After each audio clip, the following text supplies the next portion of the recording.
दोस्तों स्वागत है आप सभी का हमारे इस वीडियो में। दोस्तों मैं गोविंद जायसवाल। दोस्तों आज का जो ये वीडियो होने वाला है ये होने वाला है ऑपरेटिंग सिस्टम के बारे में। अब ये ऑपरेटिंग सिस्टम है क्या, क्योंकि अगर आपको ऑपरेटिंग सिस्टम के बारे में नॉलेज नहीं होगा तो आप कंप्यूटर को हिला भी नहीं सकते हैं। तो आखिरकार ये ऑपरेटिंग सिस्टम है क्या दोस्तों, इसके पहले मैं एक नॉर्मल सा उदाहरण देता हूं। उदाहरण क्या है, मान लीजिए कि आपको क्रिकेट खेलना है, आपके पास ग्लव्स हैं, आपके पास बैट है, आपके पूरा जो टीम है वो तैयार है, आपके पास बॉल भी है, लेकिन जो सबसे मेन चीज है आपके लिए वो क्या है, मैदान, फील्ड। अगर आपके पास फील्ड नहीं होगा तो आपके पास चाहे जितने भी हार्डवेयर हो, चाहे जितने सॉफ्टवेयर हो, चाहे जितनी चीजें उपलब्ध हो, आप खेल ही नहीं सकते। कहां पर आप खेलेंगे क्रिकेट? तो ठीक इसी तरीके से ये जो ऑपरेटिंग सिस्टम है वो एक तरीके से मैदान है जहां पर आपके समस्त हार्डवेयर मींस आपके जो कीबोर्ड हो गए, माउस हो गए, स्पीकर हो गया, स्कैनर हो गया, या फिर आपका सीपीयू हो गया, और समस्त सॉफ्टवेयर में जैसे आपका टैली ERP9 हो गया, तो रिसाइकिल बिन हो गया, उसके बाद में आपका नोट पैड हो गया, कैलकुलेटर हो गया आपका, उसके बाद में पेंटिंग हो गया। ये समस्त सॉफ्टवेयर और समस्त हार्डवेयर कार्य ही नहीं कर पाएंगे अगर ये ऑपरेटिंग सिस्टम नहीं होगा, क्योंकि ये एक ऐसा मैदान है जहां पर ये आपका हार्डवेयर और सॉफ्टवेयर कार्य करते हैं। तो इसके तहत ये जो आपका ऑपरेटिंग सिस्टम है, इसके तहत क्या क्या चीजें पढ़ेंगे, सबसे पहले इनको जानते हैं। दोस्तों यहां पर हम पढ़ेंगे डेस्कटॉप के बारे में, उसके बाद में हम पढ़ेंगे टास्क बार के बारे में, उसके बाद में हम पढ़ेंगे क्विक लॉन्च टूल बार के बारे में, उसके बाद में हम पढ़ेंगे स्टार्ट बटन के बारे में, उसके बाद में हम यहां पर पढ़ेंगे आइकन के बारे में, उसके बाद में हम पढ़ेंगे माई कंप्यूटर के बारे में, फिर उसके बाद में हम पढ़ेंगे रिसाइकिल बिन के बारे में, उसके बाद में हम यहां पर पढ़ेंगे आपका नोटपैड के बारे में, माई डॉक्यूमेंट के बारे में। इतने सारे चीजों के बारे में आज के इस वीडियो में हम पढ़ेंगे। साथ में दो चीजें मैं और बताता हूं, टाइप ऑफ कॉपी के बारे में पढ़ेंगे और उसके बाद में कंप्यूटर डाटा के बारे में पढ़ेंगे कि आखिरकार डेटा जो होता है कंप्यूटर का वो कितने प्रकार का होता है। फॉर एग्जांपल के लिए मैं बता दूं तो आपका टेक्सटुअल, ग्राफिकल, म्यूजिकल, ऐसे पूरे चीजों को मैं डीप में समझाने वाला हूं। तो सबसे पहला हेडिंग आप यहां पर डालेंगे डेस्कटॉप। अब डेस्कटॉप क्या है इसको समझिए दोस्तों। आपका जो कंप्यूटर का स्क्रीन एरिया है, ये जो पूरा स्क्रीन एरिया होता है कंप्यूटर का, इसको बोला जाता है डेस्कटॉप।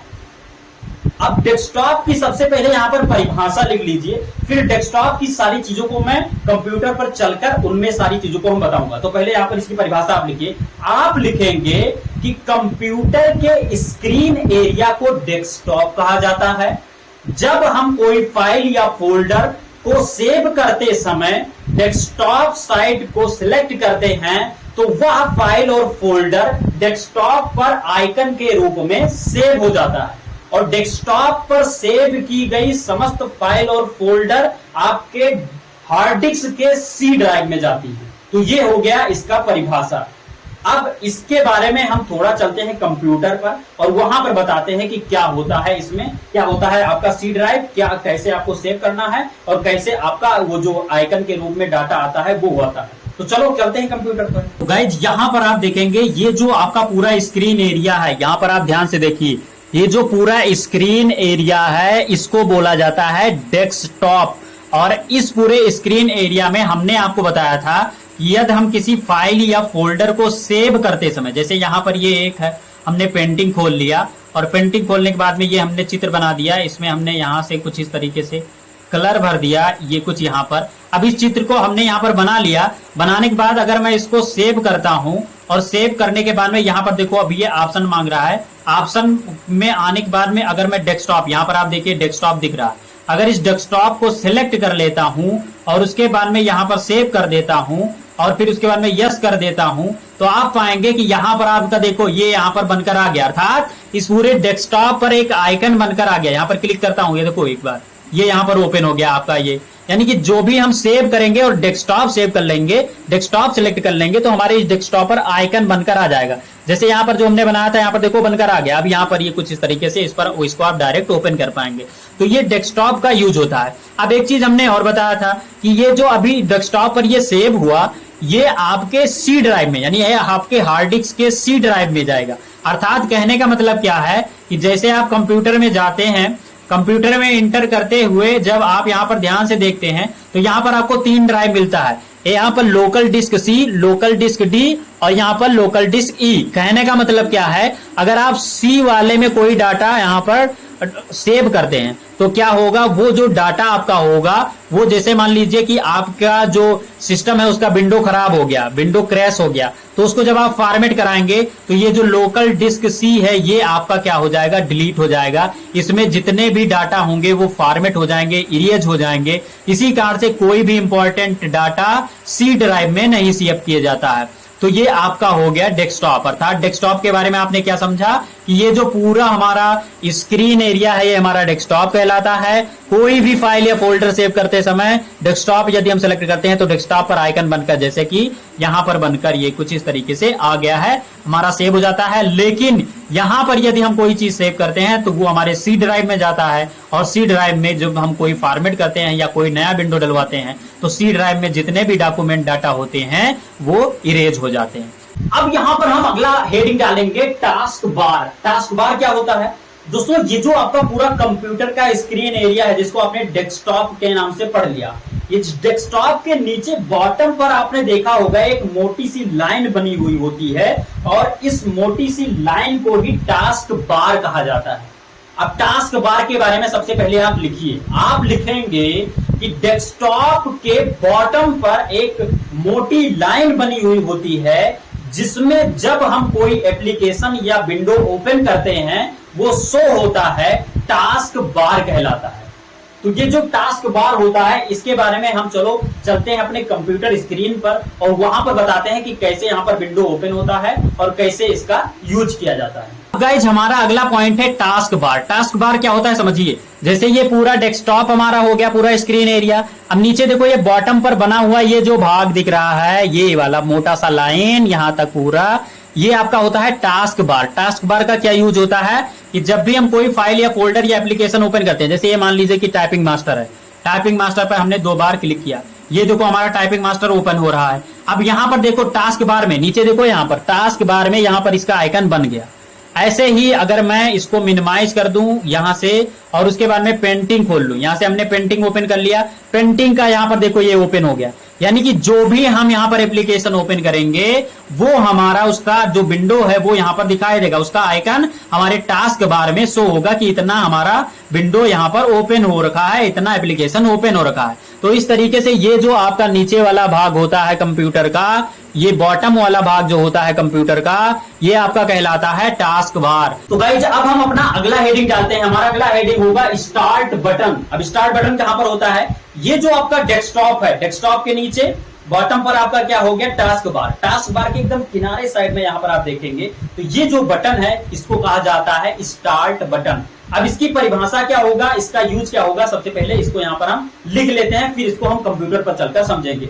आप लिखेंगे कि स्टार्ट बटन एक तरीके से मीनू बटन की तरह होती है, क्योंकि इसकी सहायता से हम कंप्यूटर के किसी भी फीचर ऑप्शन पर जा सकते हैं, क्योंकि इस पर क्लिक करने पर एक विंडो ओपन होता है और कंप्यूटर से समस्त ऑप्शन इसके अंदर दिए गए होते हैं, जहां से हम किसी भी ऑप्शन पर जा सकते हैं और कोई भी सेटिंग कर सकते हैं। तो ये आपका हो गया इसकी परिभाषा। अब इसको कैसे यूज किया जाएगा, कैसे विंडो ओपन होता है, ये सब सारी चीजों को देखने के लिए हम चलते हैं अपने कंप्यूटर स्क्रीन पर। तो गाइज स्टार्ट बटन की अगर हम बात करें तो यहां पर आप देखिए ये जो आपका टास्क बार है इसके यहां पर कॉर्नर पर आप देखिए ये जो आपका विंडो बना हुआ है, ये कुछ आपका भाग यहां पर जो देखने को मिल रहा है, यहां पर आप देखिए ये आपका होता है स्टार्ट बटन। स्टार्ट बटन का यूज हमने बताया था कि इसमें सारे फीचर होते हैं, इस पर क्लिक करते हैं, क्लिक करते हैं, ये देखो यहाँ पर सारे टूल यहाँ पर ओपन हो गए, यूजर, यहाँ पर डॉक्यूमेंट्स, यहाँ पर पिक्चर, यहाँ पर म्यूजिक, यहाँ पर गेम, यहाँ पर आपका कंप्यूटर, यहाँ पर कंट्रोल पैनल, यहाँ पर आपका डिवाइस एंड प्रिंटर्स, उसके बाद में default program, help and support, यहाँ पर सारी चीजें दिख गई। उसके बाद में जितने भी एप्लीकेशन आपके यहाँ पर होंगे आपके सिस्टम में वो सारे एप्लीकेशन यहाँ पर शो हो जाएंगे। यहाँ पर आप देख सकते हैं ऑल प्रोग्राम पर हमने क्लिक किया, यहाँ पर जितने भी एप्लीकेशन हमारे पास है वो सारे यहाँ पर शो हो रहे हैं। तो यहां पर क्या है, ये जो आपका स्टार्ट बटन है इस पर क्लिक करने के बाद में आपके कंप्यूटर में जितना भी आपका सेटिंग है, सपोर्ट है या फिर जितने भी एप्लीकेशन है वो सारे टूल यहां पर सारे यहां पर ऑप्शन दिए गए होते हैं। इन ऑप्शंस पर हम क्लिक कर कहीं पर भी जा सकते हैं। फॉर एग्जांपल के लिए यहां पर देखो यहाँ पर क्या हुआ है, कंप्यूटर लिखा हुआ है, कंप्यूटर पर एक बार मैं क्लिक करता हूँ, कंप्यूटर में आ गए हम। और ऐसे ही उसके बाद में लोकल डिस्क डी या लोकल डिस्क सी, जिसमें हमारा डॉक्यूमेंट होगा, जिसमें हम फोटो रखे होंगे, वो यहाँ पर हम अच्छी तरीके से देख सकते हैं। तो इस तरीके से ये हमारा हो गया आपका स्टार्ट बटन, जो कि यहाँ पर कॉर्नर पर यहाँ पर होता है। तो गाइस जब हम अपना अगला हेडिंग डालेंगे क्विक लॉन्च टूल बार। अभी क्विक लॉन्च टूल बार क्या होता है, सबसे पहले इसको हम लिख लेते हैं। हम यहां पर लिखेंगे कि quick launch tool bar task bar के राइट साइड में दिया गया होता है। इसमें इंटरनेट, नोटिफिकेशन, साउंड इत्यादि के ऑप्शन पहले से दिए गए होते हैं। इन ऑप्शन का यूज कर हम तुरंत के तुरंत ही कोई कार्य कर सकते हैं। हमको जानना है क्विक लॉन्च टूल बार के बारे में, तो यहाँ पर देखो ये टास्क बार है हमारा नीचे वाला बॉटम में।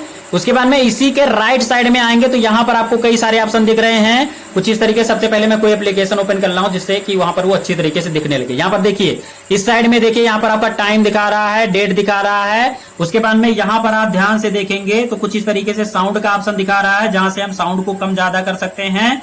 उसके बाद में यहाँ पर आपको इंटरनेट का कनेक्शन दिखा जा रहा है, चार्जिंग का आपको यहाँ पर सारा चीज दिखा रहा है। उसके बाद में ब्लूटूथ का और भी बहुत सारी चीजें दिखा रहा है, नोटिफिकेशन दिखा रहा है। तो ये जो आपका यहाँ वाला भाग है, ये पूरा भाग, ये आपका कहलाता है क्विक लॉन्च टूल बार। और इसका नाम क्विक लॉन्च टूल बार क्यों रखा गया, क्योंकि यहाँ से हम तुरंत कोई भी कार्य कर रहे हो, तुरंत हम साउंड कम करना चाहते हैं, कम कर सकते हैं। इंटरनेट कनेक्शन को काटना चाहते हैं, तुरंत काट सकते हैं। यानी कि इसको क्विकली हम यहाँ से कार्य कर सकते हैं, इसी कारण से इसको क्विक लॉन्च टूल बार कहा गया। तो ये आपका हो गया क्विक लॉन्च टूल बार। उसके बाद में अब हम अपना अगला हेडिंग डालेंगे आइकन। अब आइकन क्या होता है, आइकन की सबसे पहले आप परिभाषा लिखिए। आप लिखेंगे कंप्यूटर के डेस्कटॉप पर बना हुआ ग्राफिकल ऑब्जेक्ट आइकन कहलाता है। तो गाइज अब हमारा अगला पॉइंट है आइकन। देखो यहाँ पर जो भी ग्राफिकल ऑब्जेक्ट शो हो रहे हैं, जैसे यहाँ पर कंप्यूटर बना है, कंप्यूटर का ग्राफिकल ऑब्जेक्ट बना है, तो ये क्या है आपका आइकन है। ये भी यहाँ पर देखो रिसाइकिल बिन है, यहाँ पर एक डब्बा बना हुआ है, तो ये क्या हो गया आइकन है। यानी यहाँ पर देखो MS वर्ड है, तो ये यहाँ पर आइकन बना हुआ है, तो आइकन हो गया। यानी कि जितने भी ग्राफिकल ऑब्जेक्ट आपके डेस्कटॉप पर दिखते हैं, ये सारे जितने भी यहाँ पर दिख रहे हैं, ये आपके क्या कहलाते हैं, आइकन कहलाते हैं। तो ये आपका हो गया आइकन। अब आइकन के तहत हम कुछ इंपॉर्टेंट आइकन के बारे में पढ़ेंगे, जिससे कि हम अपने कंप्यूटर को अच्छे से ऑपरेट कर ले, जो हमारे लिए बहुत ज्यादा यूजेबल होती है। तो सबसे पहला जो हमारा यहाँ पर पॉइंट होगा वो आपका हो जाएगा माई कंप्यूटर। सबसे पहले आप इस चीज की यहाँ पर परिभाषा लिखिए, फिर उसके बाद में हम चलेंगे अपने कंप्यूटर पर, वहां पर आपको इसके बारे में पूरा नॉलेज देंगे। तो आप यहाँ पर लिखेंगे माई कंप्यूटर एक तरीके से डेस्कटॉप पर बना हुआ आइकन होता है, जिसका यूज हम कोई भी फाइल अथवा फोल्डर को सेव करने के लिए करते हैं। इस माई कंप्यूटर के अंदर कई प्रकार के डिस्क पाए जाते हैं, जैसे local disk C, local disk D, local disk E. Local disk C में कोई भी डाटा यदि हम सेव करते हैं तो वह डाटा हम जब कंप्यूटर को फॉर्मेट करते हैं तो इरेज हो जाता है। इसी कारण से हम कोई भी इंपॉर्टेंट डाटा को ड्राइव सी में ना सेव कर ई में या डी में सेव करते हैं। कहने का तात्पर्य क्या है, इस चीज को समझिए। गाइस जब हमें जानना है कंप्यूटर के बारे में, कंप्यूटर क्या होता है इसको हम यहाँ पर आप समझते हैं। दोस्तों माई कंप्यूटर जो होता है, इसको सबसे पहले ओपन करने का ऑप्शन बताता हूँ, कैसे कैसे ये ओपन हो सकता है। आप कीबोर्ड का विंडो बटन प्रेस कीजिए, यहाँ पर ये प्रेस किया, प्रेस करते ही आपके स्क्रीन पर ये कुछ यहाँ पर ओपन हो चुका। अब यहाँ पर आप देखिए कंप्यूटर लिखा हुआ है, कंप्यूटर पर आप क्लिक कर दीजिए, ये यहाँ पर ओपन हो गया कंप्यूटर आपका, यानी माई कंप्यूटर ओपन हो गया। सेकंड तरीका क्या है, नीचे यहाँ पर स्टार्ट बटन दिख रहा है, ये कुछ यहाँ पर, इस स्टार्ट बटन पर एक बार क्लिक कीजिए, फिर कंप्यूटर पर आप प्रेस कीजिए, आपका कंप्यूटर यहाँ से ओपन हो जाएगा। उसके बाद में अगर आपके इस डेस्कटॉप पर आइकन के रूप में ये सेव है, तो ऊपर देखिए यहाँ पर कंप्यूटर लिखा हुआ है, कंप्यूटर पर प्रेस कीजिए, आपका ये कुछ इस तरीके से सेव यहाँ पर ओपन हो जाएगा। अब इसमें हमने बताया था कि इसमें 3 तरीके के डिस्क पाए जाते हैं। पहला लोकल डिस्क सी, यहाँ पर डिस्क डी और यहाँ पर ई। तो इसका यूज क्या होता है, यहाँ पर हमने बताया कि जो ये आपका है कुछ इस तरीके से डिस्क सी, इसमें हम कोई भी डाटा या डॉक्यूमेंट को नहीं रखते हैं। क्यों? क्योंकि इसमें रखते हैं तो जब हमारा विंडो क्रैश हो जाता है, उसमें हम दूसरा विंडो डलवाते हैं, तो ये इसमें रखा गया डाटा या डॉक्यूमेंट डिलीट हो जाता है, इरेज हो जाता है। तो इसमें हम ना रखकर डी में ई में सेव करते हैं इंपॉर्टेंट डाटा को। उसके बाद में यहां पर कुछ इस तरीके से नीचे यहां पर लिखा है DVDRW ड्राइव। ये जो है इसका यूज क्या होता है, इस पर अगर आप प्रेस कर देते हैं तो आपका जो सीडी लगाने वाला ऑप्शन होता है वो निकल आता है, जो आपका कैसेट लगाने वाला भाग होता है वो निकल आता है। जैसे यहां पर अभी मैं प्रेस करता हूं, जैसे ये प्रेस किया, यहां पर हमने 2 बार क्लिक किया तो हमारा ये वाला जो भाग है ये कुछ इस तरीके से इस पर क्लिक करने के बाद में ये निकल आता है। इसको एक बार प्रेस कर देंगे फिर बैठ जाएगा, और फिर उसी वाले ऑप्शन पर एक बार मैं फिर से क्लिक करूंगा, यहां पर कुछ इस तरीके से आप देखिएगा, इस पर हमने फिर से क्लिक किया, फिर ये ओपन हो गया। तो ये जो आपका डीवीडी लगाने वाला या जो कैसेट लगाने वाला भाग है ये यहां से ओपन होता है। तो इस तरीके से ये जो आपका डीवीडी RW ड्राइव है इसका यूज किया जाता है कैसेट लगाने के लिए। फिर उसके बाद में यहाँ पर जब आप कोई चीज फाइल या फोल्डर सेव करते हैं तो ये सारे ऑप्शन दिखते हैं। तो इसमें आप डेस्कटॉप पर क्लिक करेंगे, जैसे ऊपर डेस्कटॉप पर सेव करेंगे तो आपका डेस्कटॉप पर आइकन बनकर आएगा। डाउनलोड में सेव करते हैं तो इस तरीके से आप जिस म्यूजिक है तो म्यूजिक में सेव कीजिए। ऐसे जब आप कोई भी फाइल या फोल्डर सेव करेंगे, फॉर एग्जांपल के लिए मैं आपको बताता हूं, कुछ इस तरीके से यहां से इसको मैं कट कर देता हूं। ये कुछ यहां पर हमने इसको कट कर दिया। कट करने के बाद में मैं पेंटिंग पर फिर से चलता हूं एक बार। पेंटिंग पर आने के बाद में मैं यहाँ से कोई एक पेंटिंग बना लेता हूँ, फॉर एग्जाम्पल के लिए हमने बना लिया, और उसके बाद में हमने यहाँ से इसको थोड़ा सा पेंट कर लिया। अब इसको पेंट करने के बाद में अगर मैं इसको सेव करना चाहूँ, देखो यहाँ पर जैसे मैं सेव पर क्लिक करता हूँ तो ये देखो सारे ऑप्शन आ गए या नहीं आ गए। देखो यहाँ पर डेस्कटॉप, डाउनलोड, रीसेंट, यहाँ पर क्या लिखा, रीसेंट प्लेस, लाइब्रेरी में आपका डॉक्यूमेंट्स, म्यूजिक, पिक्चर, वीडियो, सारी चीज दिख रही है। यहाँ पर आप इस तरीके से देख सकते हैं। यहाँ पर कंप्यूटर पर क्लिक करेंगे तो आपको यहाँ पर दिख जाएगा, देखो local disk C, disk D और डिस्क ई तीनों आ गया ना। तो अगर इंपॉर्टेंट डाटा है तो डिस्क सी में आपको नहीं सेव करना है, डिस्क डी में सेव करना है। डिस्क डी में जब आप सेव करेंगे तो वो आपका फॉर्मेट होने के बाद भी सेव रह जाएगा, वो डाटा बचा रह जाएगा। तो इस तरीके से यहाँ पर सारे ऑप्शन आ जाते हैं। तो हमने क्या कहा था कि जो माई कंप्यूटर है इसका यूज किया जाता है किसी भी डाटा या डॉक्यूमेंट को सेव करने के लिए और देखने के लिए। तो दिखाकर भी मैं आपको दिखा देता हूं, यहाँ पर एक बार मैं इसको कैंसिल करता हूं, ये कुछ इस तरीके से, और उसके बाद में मैं इसको दिखा भी देता हूं कि इसमें कैसे चीजें दिखती है। जैसे ये हमारा है ऑप्शन, अब इसमें बहुत सारी चीजें यहाँ पर दिख रही हैं, तो जितने भी फाइल और फोल्डर होंगे वो यहाँ पर दिखेंगे भी। तो इस तरीके से ये आपके कंप्यूटर यानी माई कंप्यूटर का यूज होता है। अब गाइस हम अपना अगला मोस्ट इंपॉर्टेंट आइकन को का हेडिंग डालेंगे, रिसाइकिल बिन। अब रिसाइकिल बिन क्या होता है, सबसे पहले इसकी आप परिभाषा लिखिए। आप लिखेंगे रिसाइकिल बिन एक प्रकार का ऐसा आइकन होता है जिसमें हम कोई भी डाटा या डॉक्यूमेंट को डिलीट करते समय होल्ड करने का कार्य करते हैं।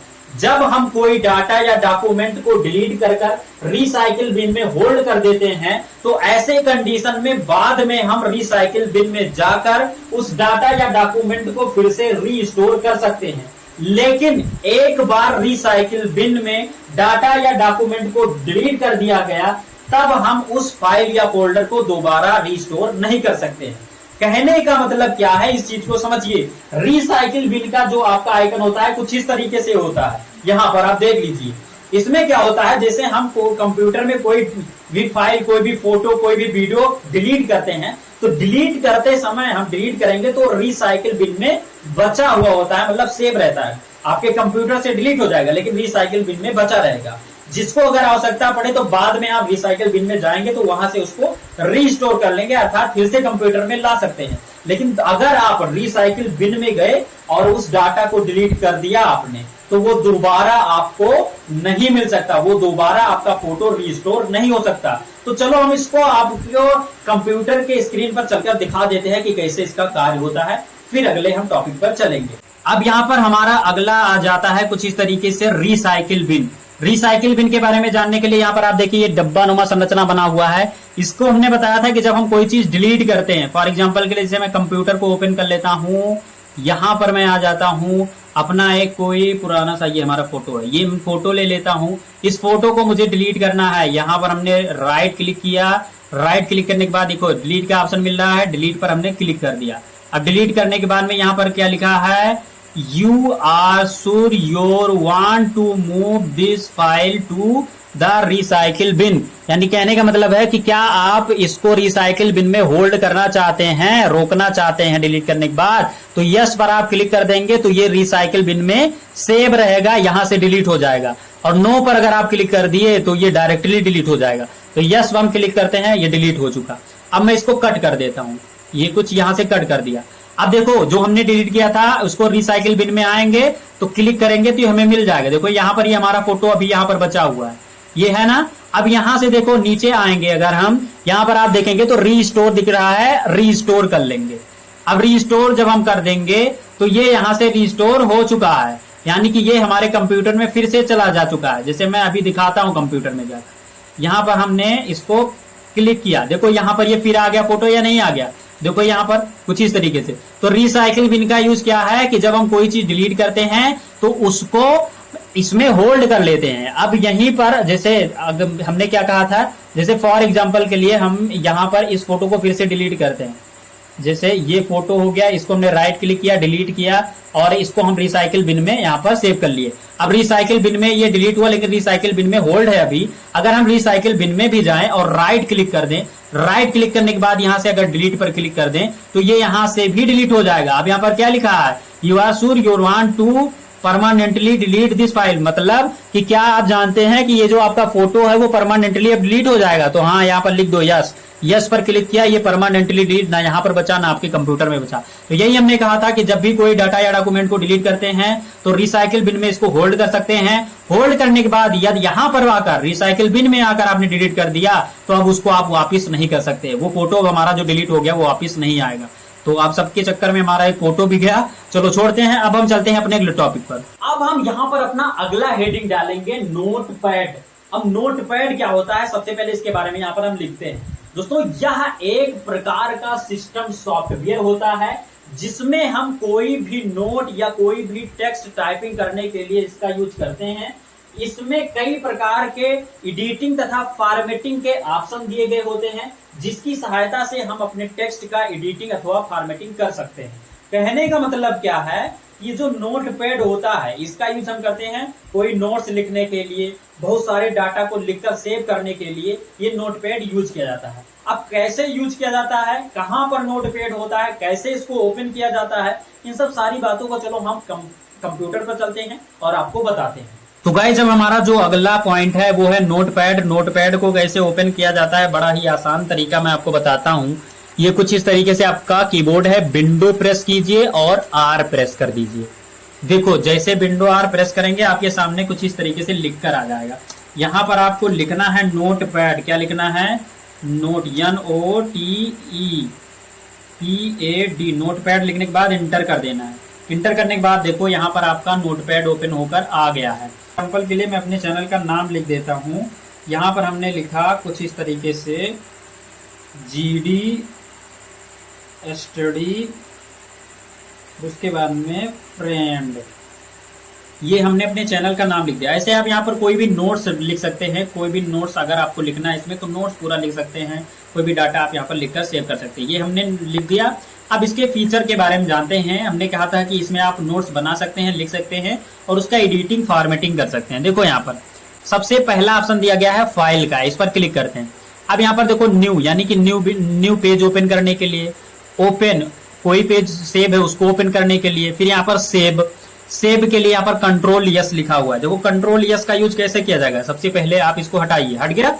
अब इसको जैसे सेव करना है तो आप प्रेस करेंगे, देखो यहाँ पर एक कंट्रोल का बटन है, कंट्रोल प्रेस करो, ये हो गया, और यस प्रेस कर दो। देखो जैसे प्रेस किया ये आपके सामने क्या खुलकर आ गया ना।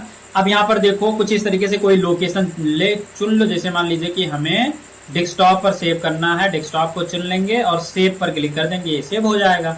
तो इस तरीके से इसको सेव किया जाएगा कंट्रोल प्लस यस से। ऐसे यहाँ पर देखो प्रिंट के लिए कंट्रोल प्लस पी, तो हम कंट्रोल, अब इसको हटाते हैं, कंट्रोल प्रेस करते हैं और पी, कंट्रोल पी हमने प्रेस कर दिया, ये आ गया। अब देखो इसमें कितने पेज लेने हैं, तो यहाँ पर हम मान लेते हैं 5 पेज लेने, तो हमने 5 लिख दिया। देखो यहाँ पर हमने 5 लिख दिया। अब इसके बाद में यहाँ पर हम प्रिंट पर क्लिक करेंगे तो अगर प्रिंटर लगा होगा तो ये हमारा प्रिंट होकर आ जाएगा। तो ये आपका हो गया पहला टूल जो कि आपका था कुछ इस तरीके से, यानी ये पहला आपका हो गया टैब जिसके अंदर इतने सारे टूल्स थे जिनके बारे में हमने, अब नीचे एक्स है तो एक्स से कट जाएगा, यहाँ से आपका पूरा ये कट जाएगा। तो ये आपका फाइल यहाँ से कंप्लीट हो गया, फाइल नंबर टैब। अब एडिट वाले टैब में आपको यहाँ पर कुछ इस तरीके से यहाँ पर अंडू का ऑप्शन मिल जाता है। अंडू का मतलब क्या होता है कि जैसे आपने ये कुछ इस तरीके से इसको हमने डिलीट कर दिया, अब ये डिलीट हो गया तो आप चाहते हैं ये फिर से आ जाए, तो आप यहाँ पर आएंगे और कुछ इस तरीके से चाहे अंडू पर एक बार प्रेस कर देंगे तब भी आ जाएगा, देखो वो आ गया। और या फिर आप क्या करेंगे कंट्रोल जेड करेंगे तब भी आ जाएगा। कट करना है तो ये देखो सिलेक्ट है इतना, अब सिलेक्ट करना पड़ेगा जितना कट हो करना होगा, तो ये सिलेक्ट है, अब कट करना है तो इसको कट कर दीजिए, कट हो गया।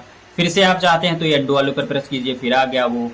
तो इस तरीके से आप कर सकते हैं। कॉपी करना चाहते हैं तो ये आपका कॉपी हो जाएगा, फिर इसको कहीं दूसरे जगह पेस्ट कर देंगे। जैसे यहाँ पर हमने इस पर प्रेस किया तो ये कॉपी हो गया। अब हम चाहते हैं कि इसके आगे यही चीज लिख जाए, तो इसके लिए हम क्या करेंगे, एडिट पर आएंगे या पेस्ट कर देंगे। यहाँ पर देखो पेस्ट पर आया तो क्लिक कर देंगे, या तो हम कंट्रोल बी प्रेस करेंगे, तो पेस्ट पर हम क्लिक करते हैं। ये कुछ हमने किया, ये देखो लिख गया, जितना सिलेक्ट किया था, जितना कॉपी किया था।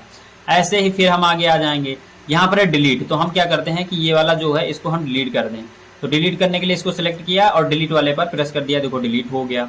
तो इस तरीके से इसको किया जाता है। फाइंड है तो फाइंड में जैसे मान लीजिए नोट्स आपने बहुत बनाया, अब नोट्स में कोई शब्द ढूंढना है कि कहाँ पर है, तो अब बहुत बड़ा नोट्स होगा तो कैसे ढूंढोगे, तो यहाँ पर आप फाइंड में आओगे, यहाँ पर जो भी ढूंढना होगा उसको यहाँ पर लिखोगे और क्लिक कर दोगे तो वो उस शब्द तक पहुंचा देगा। तो इस तरीके से अब यहाँ तो फाइंड नेक्स्ट, अब मान लीजिए आपका पूरा नोट्स है, उसमें एक ही शब्द कई बार लिखा है, तो एक अब यहाँ पर नेक्स्ट फाइंड पर जब आप क्लिक करेंगे तो एक, जैसे मान लीजिए स्टडी यहाँ पर लिखा है, तो एक बार हम फाइंड पर स्टडी गए, अब नेक्स्ट फाइंड पर यानी कि हम फिर दूसरे वाले स्टडी पर जाना चाहते हैं तो इसी पर क्लिक करेंगे तो दूसरे वाले स्टडी पर पहुंच जाएंगे। फिर यहाँ पर रिप्लेस, अर्थात इसका मतलब क्या है कि जैसे यहाँ पर हमारा कोई शब्द लिखा है पूरे डॉक्यूमेंट में या पूरे डाटा में या पूरे नोट में, तो हम क्या चाहते हैं कि हमारा जैसे मनोज हमने कहीं लिखा है, मनोज नाम से, अब मनोज हम चाहते हैं जितने जगह लिखा हो वो हो जाए करण, तो ऊपर यहाँ पर मनोज लिखेंगे, नीचे यहाँ पर लिखेंगे करण, तो मनोज के स्थान पर करण हो जाएगा जब आप रिप्लेस पर यहाँ पर क्लिक करेंगे। देखो यहाँ पर रिप्लेस का ऑप्शन दिख रहा है, तो इस तरीके से इस पर क्लिक करेंगे तो वो रिप्लेस हो जाएगा वहां से। उसके बाद में फिर अब आते हैं इसके नीचे, यहाँ पर देखो गो टू, उसके बाद में सिलेक्ट आल पर क्लिक करेंगे तो पूरा सिलेक्ट हो जाएगा, देखो ये सिलेक्ट हो गया। तो इस तरीके से ये आपका एडिट वाला टैब हो गया। उसके बाद में आपका है फॉर्मेट, फॉर्मेट वाले पर क्लिक करोगे तो पहला आएगा रैप, यहाँ देखो वर्ड रैप। वर्ड रैप का यूज क्या होता है, जैसे मान लीजिए यहाँ पर आप बहुत कुछ लिखते चले गए, ये देखो हमने लिखते चले गए, अब देखो यहाँ पर कुछ इस तरीके से लिखते चले गए हैं, तो वर्ड रैप पर चूंकि ये क्लिक था इस कारण से ये डायरेक्टली लिखते चले गए। अब देखो इस पर हमने क्लिक किया, देखो रैप, देखो वर्ड रैप पर हमने क्लिक किया तो क्या हुआ, ये पहले सिलेक्ट था, अब इसको हम अनसेलेक्ट कर देते हैं, देखो ये एक ही लाइन में पूरा हो गया। अब हम चाहते हैं कि ये 2 लाइन में हो जाए, तो फॉर्मेट पे आएंगे, वर्ड रैप पर हम करेंगे, ये देखो 2 लाइन में हमारे पूरे पेज में ही आ गया। तो इस तरीके से आप कर सकते हैं। वर्ड जो आपका रैप का ऑप्शन होता है ये क्या करता है कि एक ही लाइन में, जैसे देखो एक ही लाइन में चीजों को लिखाएगा, जैसे इस पर हम क्लिक कर देंगे तो एक लाइन में पूरा लिखा जाएगा, चाहे जितना आप डाटा लिखते चले जाएंगे, देखो यहाँ पर लिखते चले जा रहे हैं लेकिन एक ही लाइन में लिखता चला जा रहे हैं। अब इसको अगर हम हटा दे रैप वर्ड रैप को, देखो यहाँ से हटाया तो देखो कई यहाँ पर लाइन में आ गया। तो इस तरीके से आप इसको कर सकते हैं।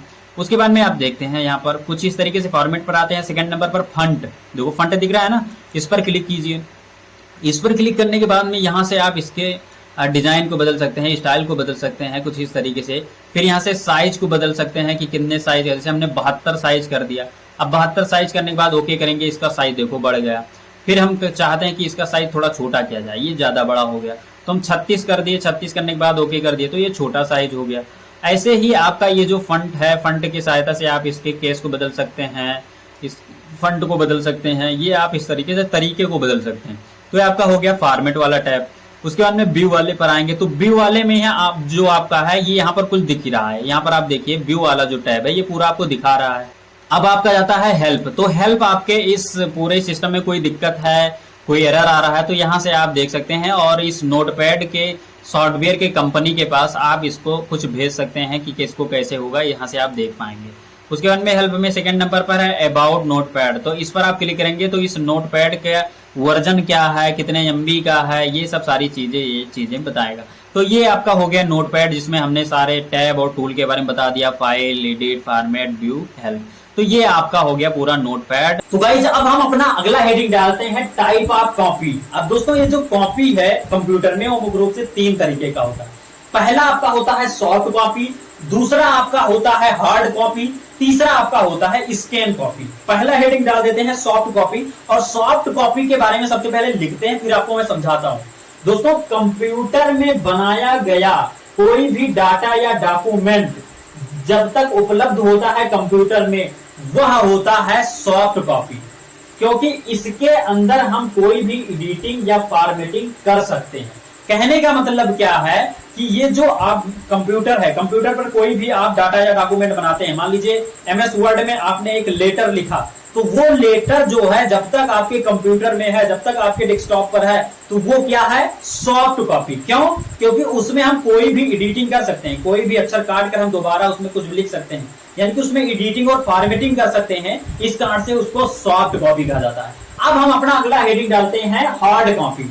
हार्ड कॉपी के बारे में लिखते हैं, हम लिखेंगे कि कंप्यूटर में बनाए गए किसी भी डाटा या डॉक्यूमेंट को जब हम प्रिंटर की सहायता से किसी पेज पर छाप कर निकाल लेते हैं, तो पेज पर छपा हुआ डॉक्यूमेंट हार्ड कॉपी कहलाता है, और इसमें हम कोई भी एडिटिंग या फॉर्मेटिंग नहीं कर सकते हैं। कहने का मतलब क्या हुआ कि जो आप डेस्कटॉप में आपका सॉफ्ट कॉपी था, जो भी आपने लेटर लिखा था, अगर उस लेटर को प्रिंटर की सहायता से छाप कर बाहर आप निकाल लें एक पेपर पर, तो वो जो पेपर पर छपा हुआ डाटा होगा वो हार्ड कॉपी होगा।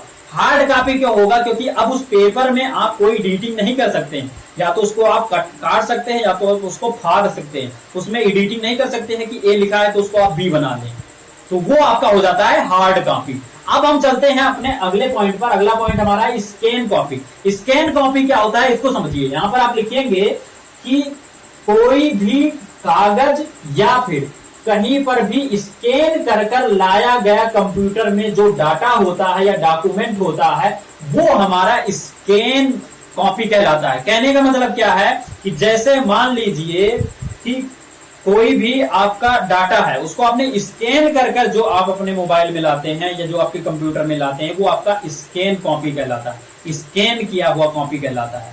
जैसे कि कोई भी, जैसे मान लीजिए कि डॉक्यूमेंट बनाते समय आप अपने कॉपी का जो मोबाइल से खींचते हैं, तो वो स्कैन कॉपी होता है, वो ना सॉफ्ट कॉपी होता है ना हार्ड कॉपी होता है, वो क्या होता है, स्कैन कॉपी होता है। तो ये कॉपी कितने तरीके के हो गए, हार्ड कॉपी, सॉफ्ट कॉपी और स्कैन कॉपी। ये तीनों के बारे में आपने बहुत ही बेहतर ढंग से जान लिया। अब हमारा जो अगला टॉपिक होगा वो होगा कंप्यूटर डाटा। अब कंप्यूटर डाटा जो होता है वो मुख्य रूप से 3 तरीके के होते हैं, 3 प्रकार के होते हैं। कौन कौन से? यहाँ पर देखिए, आपका पहला हो जाएगा टेक्सटुअल डाटा, दूसरा हो जाएगा म्यूजिकल डाटा, तीसरा हो जाएगा ग्राफिकल डाटा। अब ये क्या होता है, इनके बारे में समझते हैं। सबसे पहला हेडिंग डालते हैं टेक्सटुअल डाटा। टेक्सटुअल डाटा क्या होता है इसको आप समझिए दोस्तों। वह डाटा जिसको हम टेक्स्ट कर कर या देख कर समझ सकते हैं, वो हमारा टेक्सटुअल डाटा कहलाता है। टेक्सटुअल डाटा मुख्य रूप से 2 प्रकार के होते हैं, अल्फाबेटिकल तथा न्यूमेरिकल।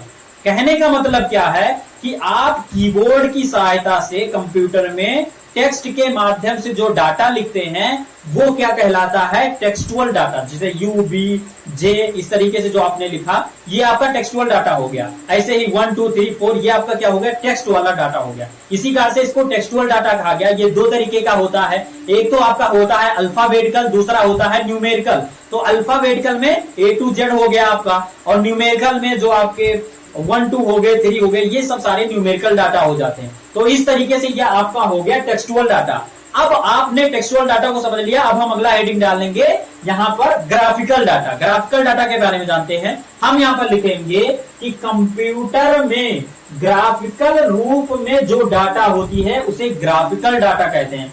फॉर एग्जाम्पल के लिए, जैसे मान लीजिए जो फोटो हो गया, जो फोटो हो गया वो क्या है, वो एक ग्राफिकल डाटा था, ग्राफिक के रूप में है, वो एक पिक्चर के रूप में है, इसी कारण से उसको ग्राफिकल डाटा कहा जाए।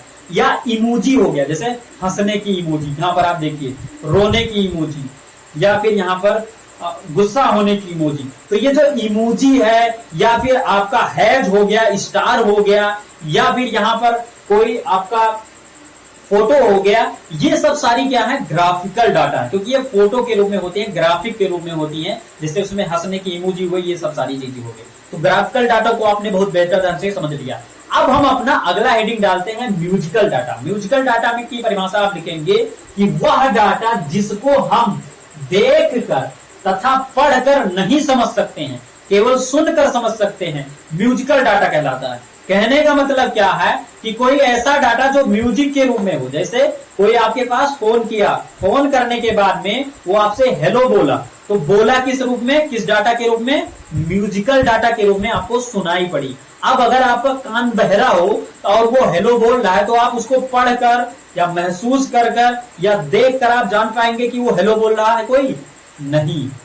जब तक आपका कान सही होगा तभी आप म्यूजिकल डाटा को अनुभव कर पाएंगे। तो म्यूजिकल डाटा को ना तो सुना जा सकता, म्यूजिकल डाटा को केवल और केवल सुना जा सकता है, देखा नहीं जा सकता, पढ़ा नहीं जा सकता। तो ना देखा जा सकता है ना पढ़ा जा सकता है, केवल और केवल सुना जाता है, क्योंकि ये म्यूजिक के रूप में होता है, इसी कारण से इसको म्यूजिकल डाटा कहा गया। तो आपको यहां पर समझ में आ गया कि डाटा कंप्यूटर में कितने प्रकार के होते हैं। कॉपी आपके हार्ड कॉपी, सॉफ्ट कॉपी और उसके बाद में स्कैन कॉपी। डाटा हमने बताया graphical data, textual data, musical data. आपको ये जो ऑपरेटिंग सिस्टम है इससे लगभग सारे इंपॉर्टेंट चीजों को हमने यहां पर बता दिया है।